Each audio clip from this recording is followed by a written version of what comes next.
خلفائے راشدین اہل بیت کا حق مارے، نعوذ باللہ۔ یہ حق مارنے والے بدبخت ہیں اس زمانے کے جو ایسی باتیں کرتے ہیں۔ حضرت فاروق اعظم فرما رہے ہیں آپ آئے برکت ہے، اور آپ کی عزت و تکریم کے ساتھ آپ کا حصہ آپ کے سامنے رکھا جائے گا۔ دنیا طلبی میں حرام راستے اختیار کر کے مکانات بنا لینا، گاڑیاں خرید لینا، شان و شوکت کی زندگی گزارنا، یہ خواہش اہل بیت کی تھی، نہ ہو سکتی ہے، نہ ان کے ماننے والے ایسی خواہش کرنا چاہیے۔ بے طلب بغیر زیادہ کوشش کے اللہ جو دے اس کا احسان۔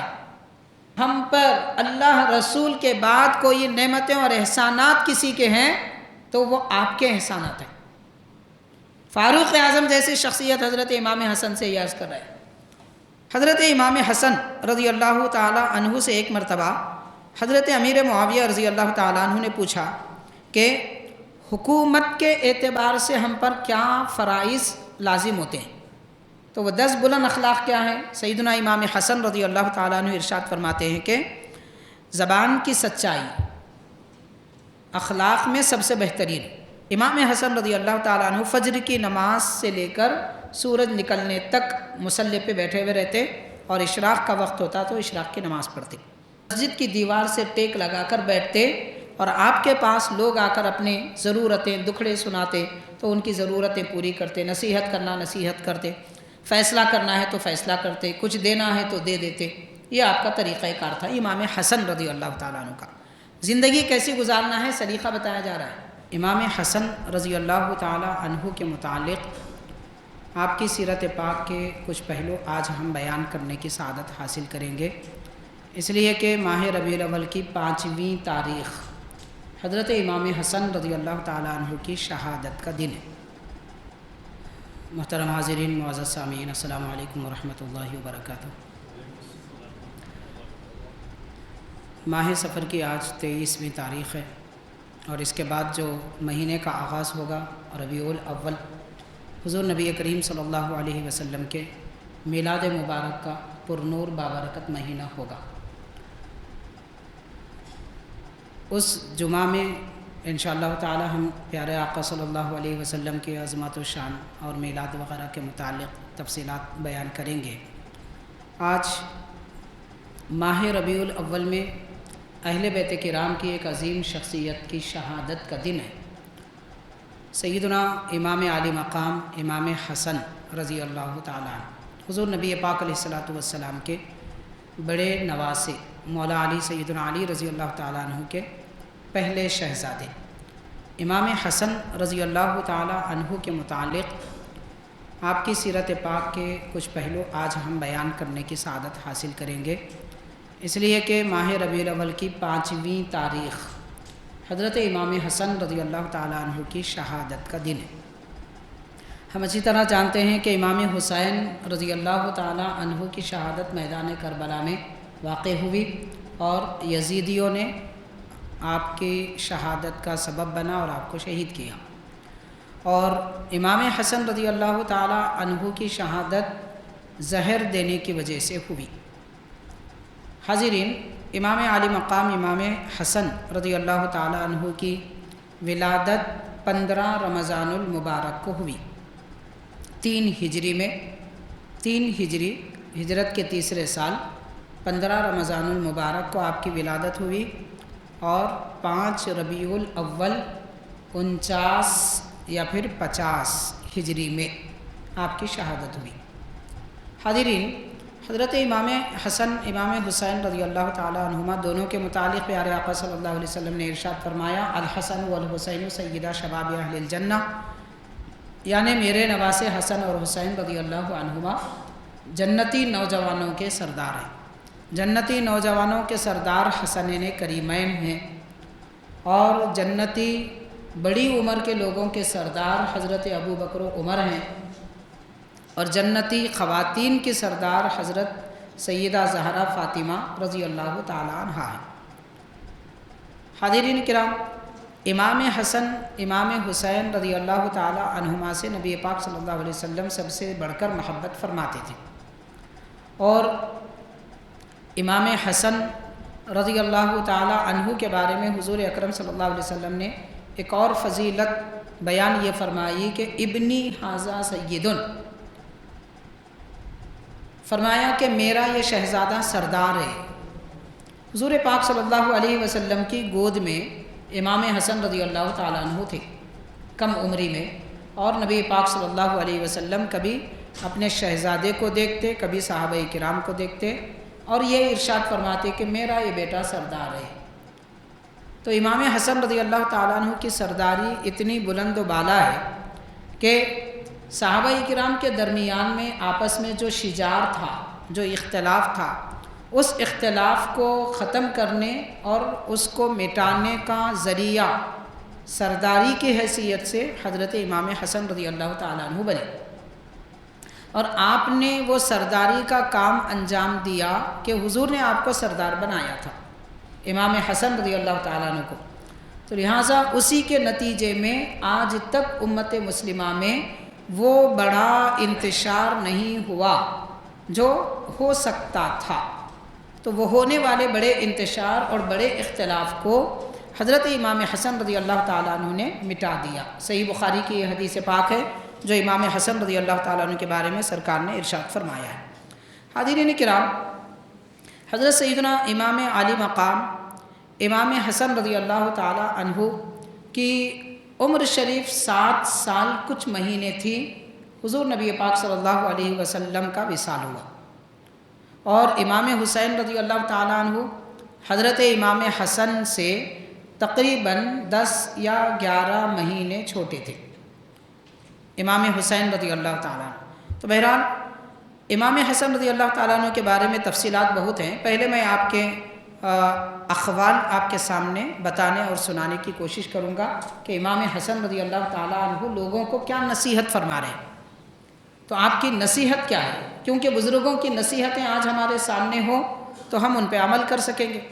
تو آپ کی نصیحت امام حسن رضی اللہ تعالیٰ عنہ کی، آپ فرماتے ہیں کہ مکارم اخلاق 10 ہیں، مکارم اخلاق 10 ہیں۔ مکارم اخلاق کا مطلب بلند ترین اخلاق، اچھے اخلاق۔ اچھے اخلاق تو بہت سارے ہیں جن کو حسن اخلاق کہتے ہیں۔ حسن اخلاق تو بے شمار ہے، اگر ان کو گنا جائے تو تقریباً 100-150 کے لگ بھگ ہے کم از کم، لیکن ان میں 10 اور بلند اخلاق ہیں۔ تو وہ 10 بلند اخلاق کیا ہیں؟ سیدنا امام حسن رضی اللہ تعالیٰ عنہ ارشاد فرماتے ہیں کہ زبان کی سچائی اخلاق میں سب سے بہترین، اچھے اخلاق میں بھی سب سے بہترین زبان کی سچائی، یعنی آدمی کی زبان سچی ہو، وہ اپنی زبان پہ، اپنے عمل میں، اپنے کردار میں جھوٹ نہ لائے۔ اور فرمایا اچھے اخلاق بھی مکارم اخلاق میں سے۔ پھر فرمایا صلہ رحمی، یعنی رشتہ داروں کے ساتھ اچھا سلوک کرنا۔ رشتہ داروں کے ساتھ اچھا سلوک کیا ہوتا؟ ان کے ساتھ اچھا سلوک یہ ہے کہ ان کے کام آئیں، ان کے متعلق برائی نہ رکھے، حسن اخلاق سے پیش آئے، ضرورت میں ان کے کام آئیں۔ تو یہ جو طریقہ ہوتا ہے اس کو صلہ رحمی کہتے ہیں۔ تو یہ بھی مکارم اخلاق میں سے ہیں۔ امام حسن نے فرمایا مہمان نوازی، مہمان نوازی بڑی دولت ہے، اور مہمان نوازی آج مسلم معاشرے سے ختم ہوتی جا رہی ہے۔ تو مہمان نوازی بھی مکارم اخلاق میں سے ہیں۔ اور ارشاد فرمایا کہ حق والا کون ہے اس کا حق پہچان کر حق اس کے حوالے کر دینا، حق داد کی حق شناسی اس کو کہتے ہیں۔ مکارم اخلاق، بلند ترین اخلاق میں سے یہ بھی ایک اچھے اخلاق کا حصہ ہے کہ کون حق رکھتا ہے اس کا حق اس کے مانگنے سے پہلے دے۔ وہ اس طرح کے حاضرین آج ہم دیکھتے ہیں رشتہ داروں میں، بھائی بہنوں میں، ان کے والدین کے جو حق دینا ہے جائیداد کا وہ نہیں دیتے، یا تو بھائی کھا جاتا ہے یا بہن کھا جاتی ہے، کوئی بھی زیادہ لے لیتے ہیں یا تھوڑا تھوڑا دے کے معاملہ رفع دفع کر دیتے ہیں۔ تو یہ حق تلفی ہے، حق تلفی گناہ ہے، اور حق شناسی، حق جان کر اس کو ادا کرنا یہ مکارم اخلاق میں سے۔ امام حسن نے فرمایا کہ جنگ کے وقت، لڑائی کے وقت جب حملے کی شدت ہو تو جمے رہنا یہ بھی مکارم اخلاق میں سے ہے۔ ڈر کے پیٹ دکھا کر بھاگ جانا یہ اچھے اخلاق نہیں ہے۔ مکارم اخلاق یہ ہے کہ جم کے رہنا، شدت کے وقت، تکلیف کے وقت بھی سیدھے راستے پر جمے رہنا۔ اور پھر فرمایا کہ مانگنے والے کو دے دینا، اگر کوئی مانگے تو اس کو ضرور دینا، یہ بھی مکارم اخلاق میں سے ہے۔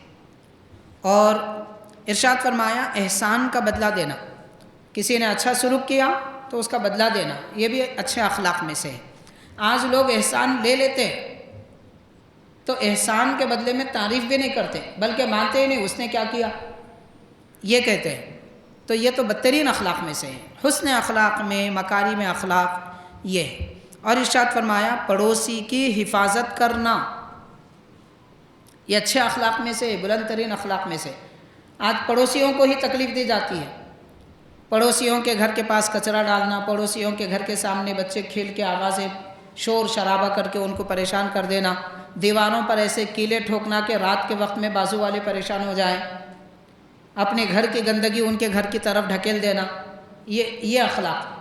امام حسن کے چاہنے والے ہیں تو اچھے اخلاق اختیار کرنا چاہیے۔ مکارم اخلاق ہے کہ آپ فرماتے ہیں پڑوسیوں کی حفاظت کرنا، ان کو تکلیف دینا بہت بڑا گناہ ہے، حفاظت کرنا مکارم اخلاق میں سے ہے۔ اور پھر ارشاد فرماتے ہیں کہ دنیا میں شرم اختیار کرنا، یعنی دنیا میں پڑے رہنے سے شرمانا۔ جیسے آج کوئی گناہ کرتا ہے تو شرماتا ہے، سب کے سامنے نہیں کرتے، چھپ کے گناہ کر لیتے ہیں۔ دنیا طلب کرنا بھی شرم ہے، یعنی انسان کی جتنی زندگی کی ضرورت ہے اتنی طلب کرنا برا نہیں ہے، اس سے بڑھ کے چاہنا دنیا ہے، تو دنیا طلب کرنا بھی شرم کی بات ہے۔ یہ مکارم اخلاق میں سے ہے، بلند اخلاق میں سے ہے، حضرت امام حسن کا فرمان ہے۔ اور اس کے بعد آپ اور ایک بات ارشاد فرماتے ہیں نصیحتوں میں، سب سے اچھی زندگی وہ بسر کرتا ہے جو اپنی اچھی زندگی میں دوسروں کو شریک کرے۔ دیکھیے نبی پاک صلی اللہ علیہ وسلم کی سیرت پاک کا عظیم ترین پہلو ہے، آپ اہل بیت کرام امہات المومنین سے فرماتے اگر تمہارے گھر میں سالن اچھا بنے تو شوربہ زیادہ بناؤ تاکہ پڑوسیوں کو بھیج سکو۔ تو مطلب ہمارے گھر میں کھانے کو اچھا ہے تو پڑوسیوں کا خیال رکھنا، ہم اچھا لباس پہنتے ہیں تو رشتہ داروں کو اچھا لباس دینا، اپنی خوشیوں میں دوسروں کو شریک کرنا، تو یہ بھی اچھے اخلاق میں سے امام حسن رضی اللہ عنہ فرماتے ہیں جو اچھی زندگی میں دوسروں کو شریک کرتا ہے اس کی زندگی سب سے اچھی ہوتی۔ اور فرمایا کہ کسی آدمی کی ضرورت پوری نہ ہو، یہ بہت اچھا ہے، اس سے کہ ہم اپنے دکھڑے کسی کو سنائیں۔ مطلب ہماری کوئی ضرورت ہے، وہ ضرورت ہم 10 لوگوں کو سنا رہے ہیں، میرا یہ کام ہے، میرا یہ کام ہے، میرا یہ کام ہے، کر دیجئے، یہ کسی کو سنانے سے اچھا ہے کہ وہ ضرورت ہی پوری نہ ہو۔ امام عالی مقام امام حسن رضی اللہ تعالیٰ عنہ کی نصیحت ہے۔ پھر ارشاد فرماتے ہیں کہ ایک شخص نے کہا مجھ کو موت سے بہت ڈر معلوم ہوتا ہے۔ امام حسن کے پاس آ کر ایک شخص نے کہا کہ مجھے ڈر لگتا ہے موت سے، تو آپ نے فرمایا کہ تم نے جو مال چھوڑا ہے اس مال کی وجہ سے تم کو ڈر لگ رہا ہے کہ میرا مال کون چھین لے گا۔ اگر تم دنیا سے نکلنے سے پہلے آخرت میں اپنا مال چھوڑتے، خرچ کر دیتے اللہ کی راہ میں، اور آخرت جس منزل میں تم جا رہے ہیں وہاں کے لیے اپنا مال بھیجتے تو تم کو ڈر نہ ہوتا۔ تو پتہ چلا کہ موت کا ڈر ان کو ہوتا ہے جن کے مرنے کے بعد ان کی جائیداد ہو، اس کو چونکہ ڈر لگا ہوا رہتا ہے میں اتنی جائیداد چھوڑے جا رہا ہوں، میرا مال چلا گیا، میری زمین جا رہی ہے، میں نے اتنی خواہشیں تیار کی تھی، گھر ایسا بنانا چاہتا تھا، وہ زمین خریدنا چاہتا تھا، اس وجہ سے آدمی کو ڈر لگتا ہے موت کے وقت۔ تو موت کے وقت اگر ڈر نہیں ہونا ہے تو امام حسن فرما رہے ہیں جو ہے سب خرچ کر دو اللہ کی راہ میں، تم کو موت کے وقت ڈر نہیں ہوگا۔ امام عالی مقام امام حسن رضی اللہ تعالی عنہ کی یہ نصیحتوں میں سے ہے۔ اور حاضرین، حضرت امام حسن رضی اللہ تعالی عنہ سے ایک مرتبہ حضرت امیر معاویہ رضی اللہ تعالی عنہ نے پوچھا کہ حکومت کے اعتبار سے ہم پر کیا فرائض لازم ہوتے ہیں، مطلب ایک بادشاہ کے لیے کیا کیا کرنا چاہیے، ایک خلیفہ کے لیے کیا ذمہ داری ہے۔ امام حسن سے پوچھا حضرت امیر معاویہ رضی اللہ تعالیٰ عنہ نے، تو امام حسن رضی اللہ تعالیٰ عنہ نے فرمایا وہ سب کرے جو حضرت سلیمان علیہ السلام نے بتایا، کیونکہ حضرت سلیمان علیہ السلام نبی بادشاہ تھے.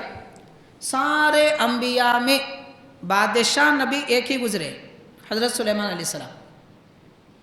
اللہ تعالیٰ نے آپ کو ایسی بادشاہت عطا فرمائی تھی کہ وہ بادشاہت انسانوں پر بھی تھی، جنات پر بھی، حیوان چرند پرند پر بھی تھی، اور دوسری مخلوقات پر بھی. اتنی بڑی سلطنت اور حکومت تھی حضرت سلیمان علیہ السلام کی.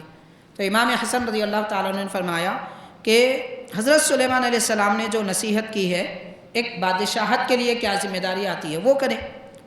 تو آپ نے عرض کیا حضرت امیر معاویہ رضی اللہ تعالیٰ عنہ نے، وہ کیا ہے آپ ارشاد فرمائیے. تو امام حسن رضی اللہ تعالیٰ عنہ نے فرمایا کہ بادشاہ پر لازم ہے ظاہر باطن اس کا دونوں اللہ کے خوف میں رہے. مطلب ظاہر سے خوف ہو رہا ہے، دل میں خوف نہیں ہے، یہ صحیح نہیں ہے. جیسا اس کا ظاہر اللہ سے ڈرتا ہے، باطن بھی ڈرے. باطن میں خوف ہے اللہ کا تو ظاہر میں بھی ڈرے. خوف خداوندی ظاہر و باطن میں، یہ بادشاہ کی اہم ترین ذمہ داری ہے. اس کے بعد ارشاد فرمایا غصے میں ہو یا خوشی میں ہر صورت میں عدل و انصاف کرے. اکثر ہوتا ہے کسی سے دشمنی ہو تو اس کو خوب پٹائی کرتے ہیں، اور اپنا ہو تو اسے خوب نعمتیں دیتے ہیں. یہ بادشاہوں گورنروں کا طریقہ ہوتا ہے.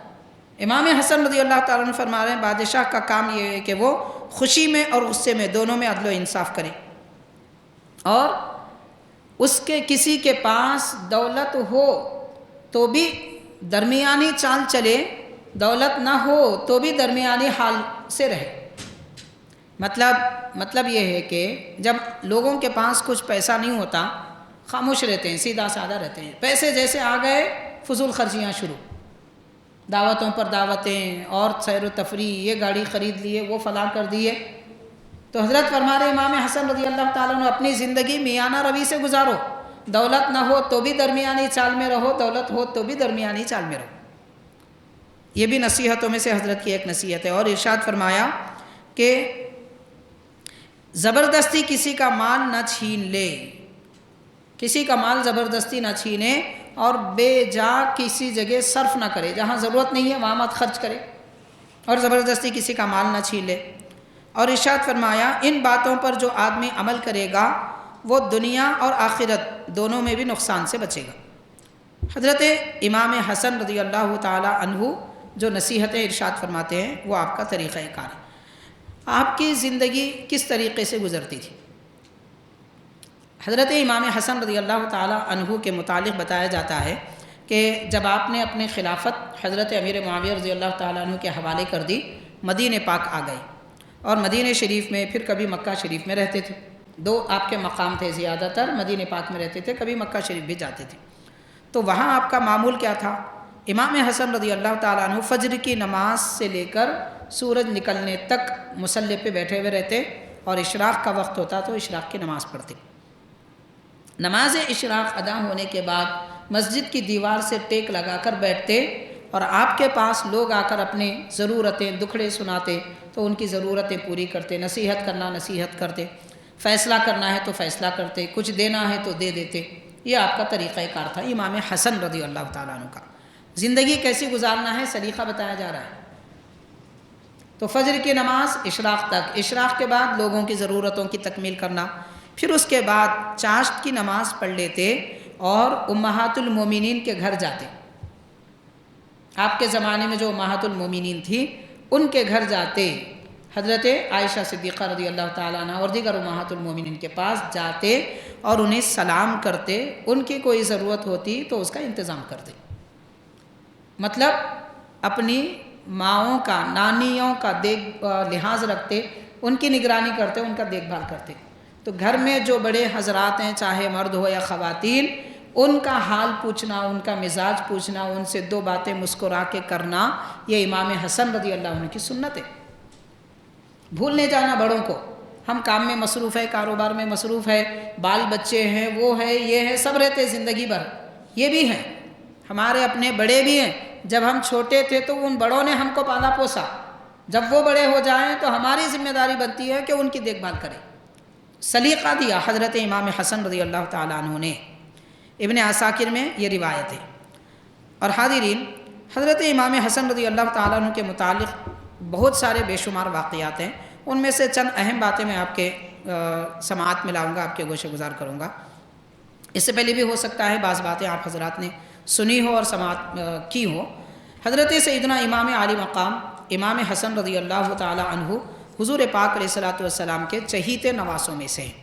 آپ کے متعلق بیان کیا جاتا ہے، ایک بار حضرت عبداللہ بن عباس رضی اللہ تعالیٰ عنہ فرماتے ہیں کہ حضرت عمر رضی اللہ تعالیٰ عنہ کے دور خلافت میں مدائن شہر جب فتح ہوا تو حضرت عمر رضی اللہ تعالیٰ عنہ مسجد نبوی میں چمڑا بچھا کر سوکھی ہوئی جلد جب استعمال کرتے تھے، جیسے آج کپڑے کی جانماز مسلح استعمال کرتے ہیں، اس زمانے میں حیوانوں کے ذبح کیے ہوئے جانور، حلال جانوروں کی ذبح کی ہوئی کھال، اس کو سکھا کر دباغت دے کر جلد بناتے، بستر بناتے اور اس کے جانماز استعمال کرتے، جوتے بناتے، بہت ساری چیزوں میں استعمال کرتے تھے۔ تو ایک بڑا جلد بچھا دیے اور جو مال غنیمت آیا تھا سب اس میں ڈال دیے۔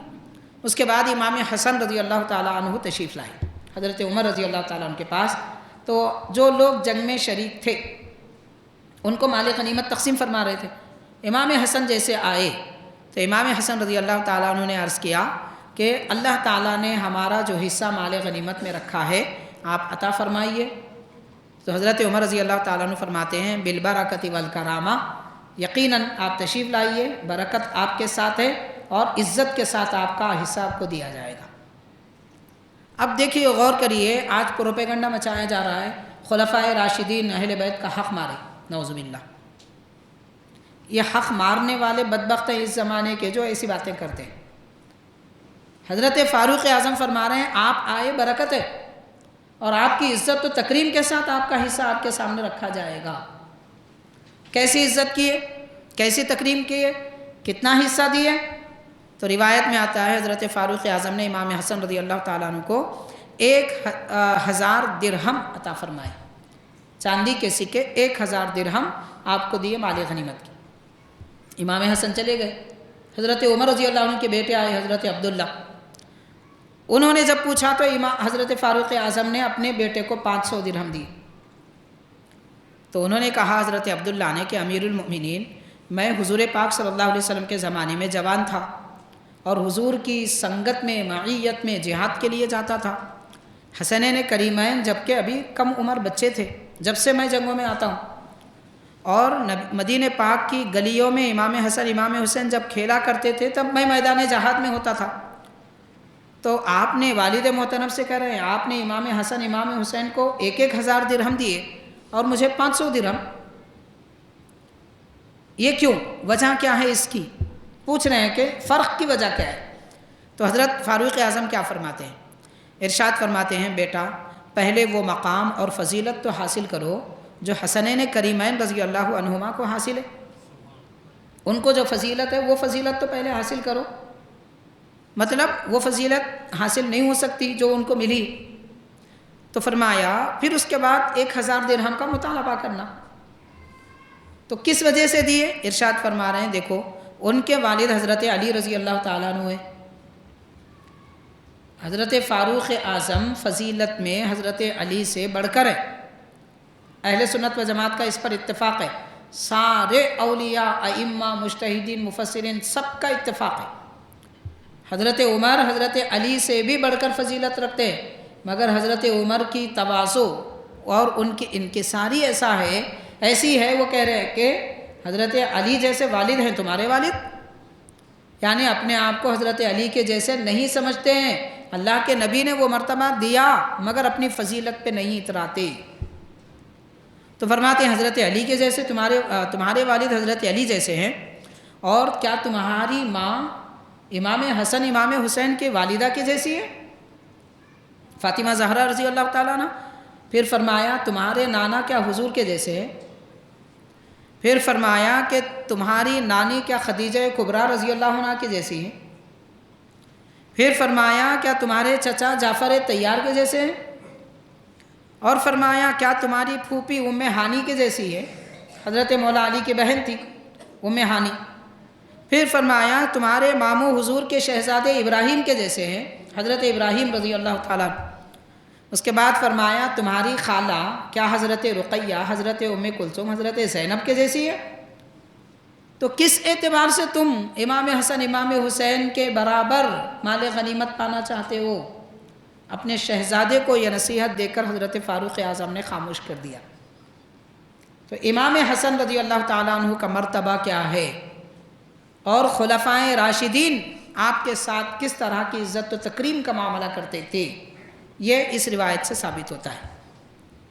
بہرحال یہ جو آپ نے پڑھا ہے مشہور ترین کتاب ہے، سنا آپ نے جو ہے الریاض النظرہ صفحہ 282 اور ازالۃ الخفا الصواعق المحرقہ، یہ 3 کتابوں میں روایت موجود ہے۔ امام حسن رضی اللہ تعالیٰ عنہ کے بارے میں اور ایک مقام پر آتا ہے، ایک مرتبہ حضرت عمر رضی اللہ تعالیٰ عنہ کے عہد خلافت میں حضرت امام حسن ان کے دروازے پر آئے، فاروق اعظم کے پاس آئے امام حسن، حضور کے بڑے نواسے بڑے شہزادے۔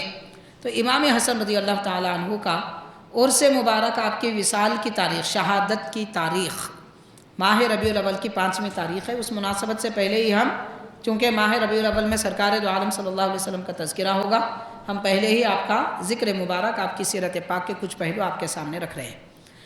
تو فرمایا امام حسن رضی اللہ عنہ حضرت فاروق اعظم کے دروازے پر آئے اور آ کر دیکھا کہ وہاں حضرت عبداللہ بن عمر رضی اللہ تعالیٰ عنہ خود انتظار میں کھڑے ہیں کہ والد اجازت دیں تو میں اندر جاؤں۔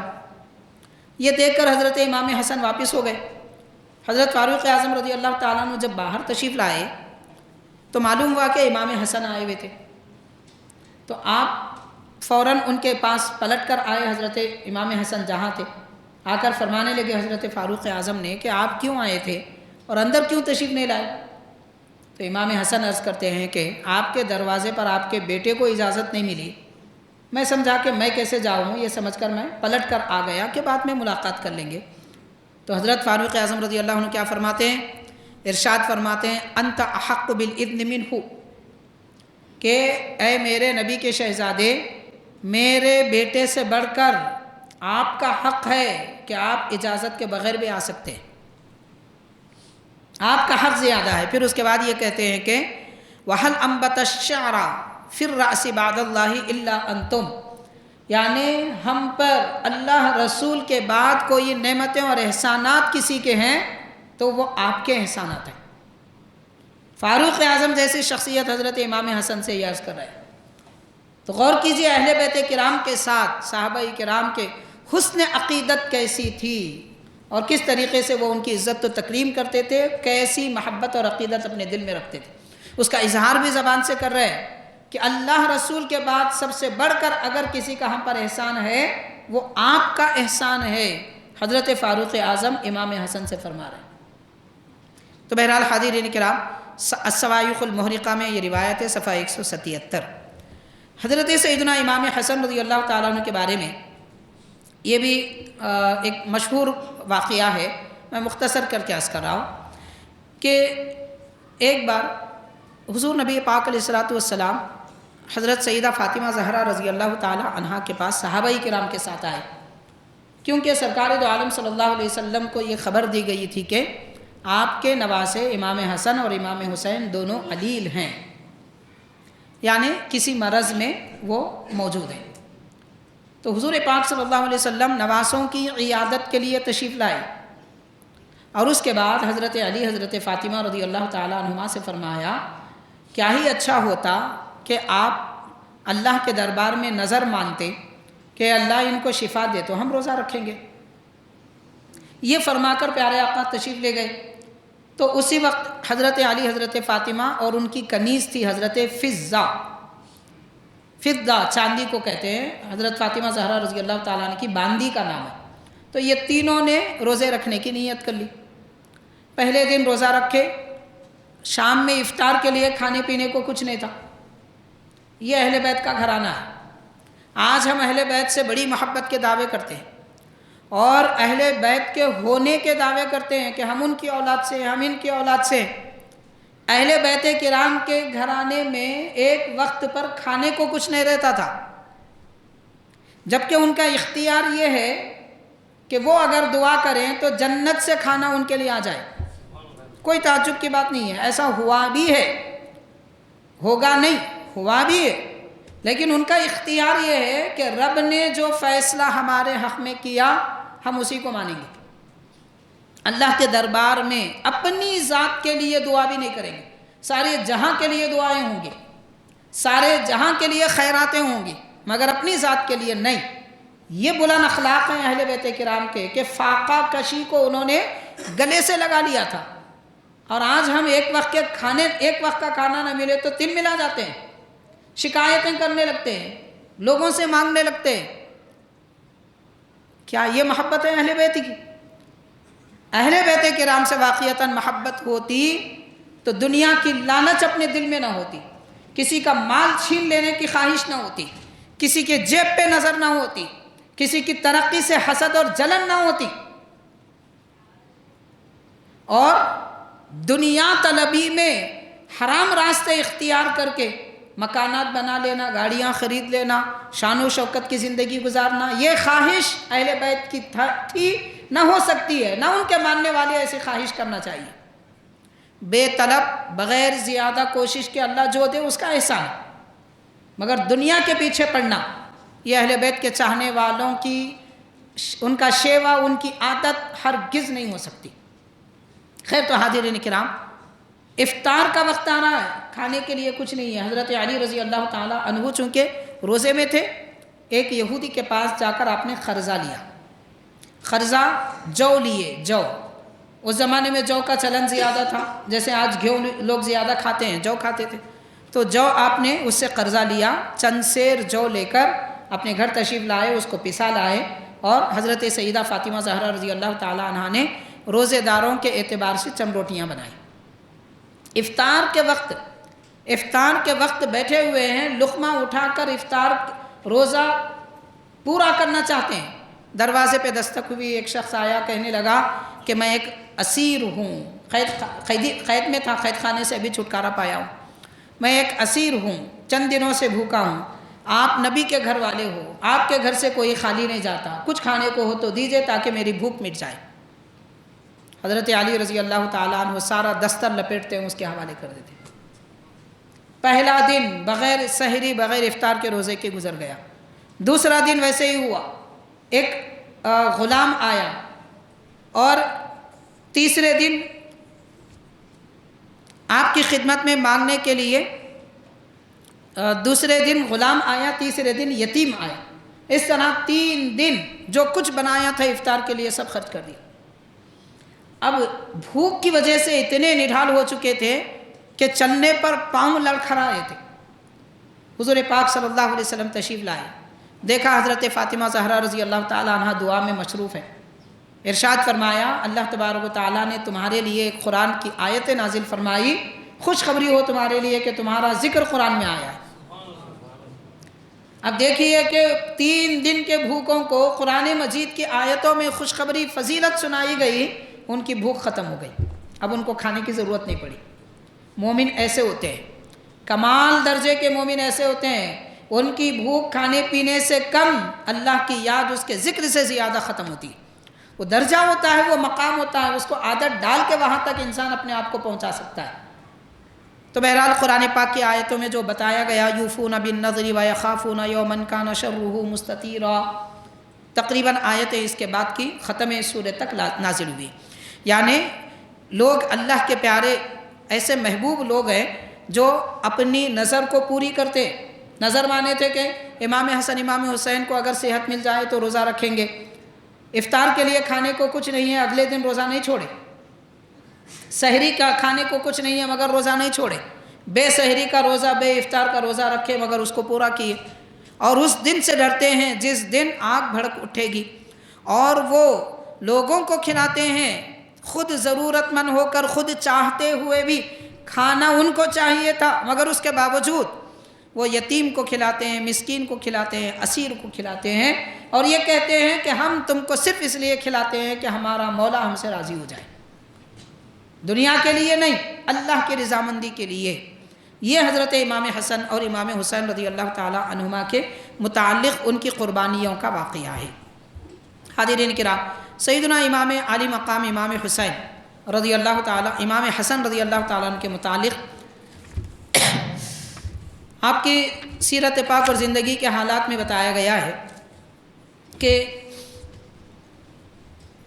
امام حسن رضی اللہ تعالیٰ عنہ سے ایک مرتبہ ایک ایسا عمل ہو گیا کہ اس کے خاطر توبہ استغفار کرنے کے لیے 40 دن تک کمرے میں بن رہے. ایک معمولی سی بات جس کو آپ خطا نہیں کہہ سکتے، گناہ نہیں کہہ سکتے اور کچھ اور نام نہیں دے سکتے، زیادہ سے زیادہ اگر ہم کہیں گے تو یہ کہہ سکتے ہیں خلاف اولا. ایسا عمل ہوا جو خلاف اولا ہے، یعنی بہتر سے کم. بہت اچھا کام، مثال کے طور پر مسجد میں آئے، سب سے بہترین کام کیا ہے؟ جمعہ کے دن اول وقت مسجد میں آئے، سب سے آخر میں جائیں. جب سے آئے تھے تب تک اللہ کے ذکر میں رہیں، قبلے سے منہ نہ پھیریں، یاد خداوندی میں مصروف رہیں، ساری فرائض سنتیں نوافل ادا کریں، تلاوت قرآن کریں. یہ سب سے بہترین کام ہے. مان لیجئے اس سب کاموں میں سے ایک نہیں ہوا، قرآن نہیں پڑھ سکے، تو خلاف اولا اس کو کہتے ہیں، خلاف اولا. یہ سارے کاموں میں اگر کوئی جمعہ کے دن قرآن نہ پڑھے تو گناہ نہیں کیا، خلاف اولا ہے. تو امام حسن رضی اللہ تعالیٰ عنہ سے ایسا ایک عمل ہو گیا جس کو خلاف اولا کہتے ہیں. کیا ہوا تھا؟ حضرت بندہ نواز گیس و دراز رحمۃ اللہ علیہ تحریر فرماتے ہیں کہ امام حسن رضی اللہ تعالیٰ عنہ حضرت علی رضی اللہ عنہ کے ساتھ دستر پر بیٹھے ہوئے تھے، کھانا تناول کر رہے تھے. آپ کے سامنے جو برتن کھانے کا رکھا ہوا تھا اس میں سے کوئی مغزدار ہڈی سالن میں تھی، پیالے میں تھی. امام حسن رضی اللہ تعالیٰ عنہ کا دل چاہا تو آپ نے وہ ہڈی اپنے برتن میں ڈالی، جو مغز تھا اس میں، مغزدار ہڈی. تو یہ دیکھ کر حضرت علی رضی اللہ عنہ نے فرمایا، بیٹا آپ نے جو کھایا اس سے مجھے بہت خوشی ہوئی. آپ میرے بیٹے ہو اور میں باپ ہوں، اور آپ کی ہر خوشی سے مجھے راحت اور سکون ملتا ہے. ابھی آپ نے جو مغزدار ہڈی کھائی تھی اس سے مجھے راحت تو ملی، مگر آپ صرف میرے بیٹے نہیں، رسول کریم صلی اللہ علیہ وسلم کے نواسے ہیں. آپ کو دسترخوان کے آداب ملحوظ رکھنا چاہیے تھا کہ دستر پر جب کوئی چیز لائی جاتی ہے تو اس میں سب کا حق ہوتا ہے. تو آپ میری اجازت کے بغیر اس کو لے لیے، تو یہ دستر پر بیٹھنے اور کھانے کے آداب کے خلاف ہے. تو حاضرین، امام حسن رضی اللہ تعالیٰ عنہ پریشان نادم ہو کر کھڑے ہو گئے اور معافی مانگی. پھر جا کر کمرے میں اپنے آپ کو بند کر لیے. اللہ تعالیٰ کے دربار میں 40 دن تک رو رو کے معافی مانگنے لگے کہ مولا مجھ سے ایسی بات ہوئی، ایسی خلاف اولا عمل ہوا کہ میری والد کی اجازت کے بغیر میں نے وہ مغزدار ہڈی اپنے اختیار میں لے لی اور آپ سے اجازت نہیں مانگی. آداب دستر کے خلاف میں نے کیا. آداب کے خلاف کرنے پر یہ حال ہے. آپ غور کیجئے، آج لوگ گناہ پہ گناہ کرتے مگر شرماتے نہیں، حیا نہیں آتی، پھر گناہ پہ اتراتے ہیں معاذ اللہ، بتانا چاہتے ہیں ہم ایسے ہیں، ہم اتنے بڑے ہیں، ہم فلاں ہیں. گناہوں پر نعوذ باللہ توبہ استغفار کی بجائے، ندامت کی بجائے اترایا جا رہا ہے. اور یہاں کچھ نہیں ہوا مگر امام حسن کی شان ایسی، مقام اتنا بلند. تو حاضرین، وہ 40 دن تک آپ روتے رہے. نبی کریم صلی اللہ علیہ وسلم خواب میں تشریف لائے، ارشاد فرمایا. کیا فرمایا؟ کہ بیٹا حسن، آپ بہت مشکل میں پڑ گئے تھے. اگر آپ کے والد حضرت علی باپ کی شفقت کے ساتھ تمہاری مدد نہ کرتے تو آپ بڑی مشکل میں پڑے تھے. یعنی حضرت علی نے جو فرمایا کہ آداب ہیں دستر کے، اس کو ملحوظ رکھو، یہ نصیحت ہے. باپ ہونے کی حیثیت سے آپ نے نصیحت کی تھی، وہ نصیحت آپ نہ کرتے تو آخرت میں آپ سے سوال ہوتا تھا. تو آخرت کے سوال سے آپ بچ گئے. آپ غور کیجئے، کوئی گناہ نہیں ہوتا، کوئی حرام کام نہیں ہوا، کوئی مکروہ بات نہیں ہوئی. وہ پاک ہیں شخصیتیں اہل بیت کی ان سب چیزوں سے. خلاف اولا عمل پر اتنی جواب دہی کا خیال. پھر سرکار دو عالم صلی اللہ علیہ وسلم بھی یہ ارشاد فرما رہے ہیں. پھر آپ کے والد نے آپ کو خبردار کیا، آپ نے توبہ استغفار کیا. اس کے بعد فرماتے ہیں میں خوشخبری دے رہا ہوں، حضور فرما رہے ہیں میں خوشخبری دے رہا ہوں آپ کو کہ آپ کی توبہ قبول ہوئی. اللہ تعالیٰ نے آپ کو بڑے درجے عطا فرمائے اور آپ کی توبہ سے لوگوں کو نصیحت ملے گی. اب غور کیجئے حاضرین، دسترخوان پر بیٹھ کر اپنے گھر میں اپنے والد کے سامنے ایک ہڈی لینا اتنا برا عمل ہے اجازت کے بغیر، تو دوسروں کے دستر پہ بیٹھ کر ایک مشقاب آتے 2 ڈال لیتے، ایک مشقاب آتا 2 ڈال لیتے، باقی خالی رکھ کے چھوڑ دیتے۔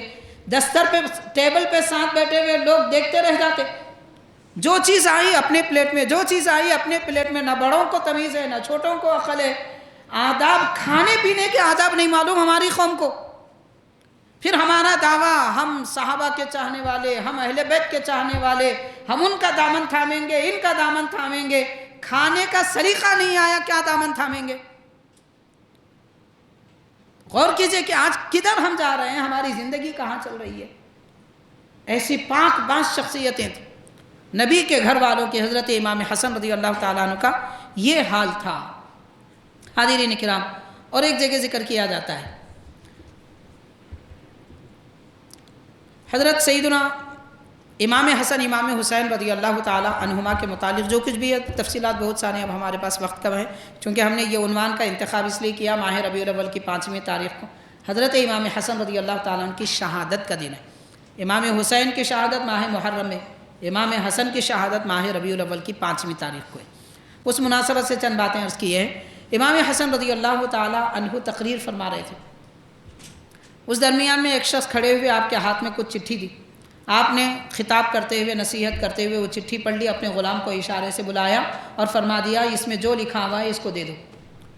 وہ شخص چلے گئے، آپ کا خطاب مکمل ہو گیا، نصیحت مکمل ہو گئی۔ لوگوں نے پوچھا کہ حضرت آپ دوران تقریر، دوران نصیحت اس آدمی کو جو دینا تھا عطا فرما دیا، نصیحت فرما دی، دینے کے لیے تاخیر نہیں فرمائی، اس کی وجہ کیا تھی؟ کہ خطاب ہو جاتا، نصیحت ہونے کے بعد بھی آپ نصیحت فرما سکتے تھے اور وہ اس کی ضرورت پوری کر سکتے تھے۔ تو امام حسن کیا فرماتے ہیں؟ ارشاد فرماتے ہیں کہ میں اپنے مولا سے مانگتا ہوں، اللہ تعالیٰ سے میں مانگتا ہوں، اور میں نے جب بھی رب سے مانگا ایک لمحے کے لیے تاخیر نہیں ہوئی، میرے ہاتھ اٹھے نہیں، رب نے دامن بھر دیا۔ تو مجھے شرم آتی ہے کہ میرا رب مجھے دیتا ہے تو تاخیر نہیں کرتا، ٹھہراتا نہیں، میں اس کے بندے کو اپنے دربار میں کیسے ٹھہراؤں؟ میری نصیحت ہونے تک اسے ٹھہراؤں گا تو انتظار میں رہے گا کہ ملے گا نہیں ملے گا، نہ اسے بیچنے کی کیفیت ہو، نہ دربار میں ٹھہرنے کی خجالت ہو، یعنی شرمندگی ہو، کچھ نہ ہو، اس لیے میں نے فوراً اس کی بات پوری کر دی۔ دیکھو آپ اہل بیت عطا بھی کرتے ہیں، دیتے بھی ہیں تو اس سلیقے سے، اس طریقے سے دیتے ہیں۔ اور آج ہمارے پاس کیا ہے؟ بار بار پھر آنا، زکوٰۃ دینے والے خاص طور پر، زکوٰۃ دینے والوں کو دیکھو آپ، صبح جانا دستک دینا، شام میں جانا دستک دینا، کل آؤ حضرت سو رہے ہیں، وہ جناب نہیں ہے، وہ مصروف ہے، میٹنگ میں ہے، ابھی زکوٰۃ کا پیسہ نہیں نکالے، 5-6 دن تک پھر آ کے اس کے بعد جناب کیا دیتے بھائی؟ اتنا دیتے کہ حلق نہیں سکتا۔ ایک آدمی کو 1 گھڑا پانی کی ضرورت ہے، پو گلاس پانی اس کے حلق میں ڈال رہے ہیں، اتنا دیتے۔ 500 لوگوں کو 10-10 روپے دینا کمال نہیں ہے بھائی، ایک آدمی کو 50,000 روپے دے دو کمال ہے، اس کی ضرورت تو پوری ہوگی۔ یہ 10-10 روپے سے کس کا کیا بھلا ہوگا، کس کی کیا ضرورت پوری ہوگی؟ تو امام حسن رضی اللہ تعالیٰ عنہ اس طریقے سے خیرات و صدقات کیا کرتے تھے، لوگوں کو اپنے دربار میں ٹھہرانا بھی ان کے لیے شرمندگی سمجھتے تھے۔ دوسرا، کتنا یقین ہے اللہ کی ذات پر اور کیا مقام ہے کہ آپ جو مانگتے پروردگار وہ عطا فرما دیتا۔ آپ فرما رہے ہیں رب نے مجھے کبھی تاخیر نہیں فرمائی، میں نے جو مانگا اللہ نے عطا فرمایا۔ تو آپ اپنے چاہنے والوں کو نصیحت دے رہے ہیں، یقین پیدا کرو خالق کائنات کی ذات پر، مانگو اسی سے اس یقین کے ساتھ کہ وہ واپس نہیں لوٹائے گا۔ تو امام حسن کا جیسا یقین ہے خالق کائنات کی عطاؤں پر، ان کے چاہنے والوں کا بھی ویسا ہی یقین ہونا چاہیے۔ اور جو اللہ کی ذات پہ یقین رکھتا ہے وہ دنیا کے لوگوں سے نہیں مانگتا، ادھر کھٹکھٹائے، اس سے قرضہ مانگے، اس سے کچھ پیسے مانگے، رشتہ دار نہیں دیے تو پریشان، اور ان کی شکایتیں، دوست نہیں دیا تو اس کے بارے میں گلے شکوے۔ کوئی کیا دے سکتا ہے؟ دینے والا پروردگار ہے، اپنے حوالے، اپنے ذاتی ضرورتیں اللہ کے حوالے کری۔ یہ سبق حضرت امام حسن رضی اللہ عنہ عطا فرما رہے۔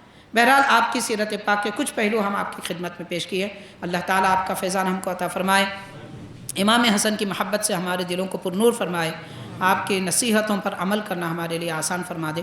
صلی اللہ تعالیٰ وسلم علی خیر خلقہ سیدنا محمد وعلی آلہ واصحابہ اجمعین والحمد للہ رب العالمین۔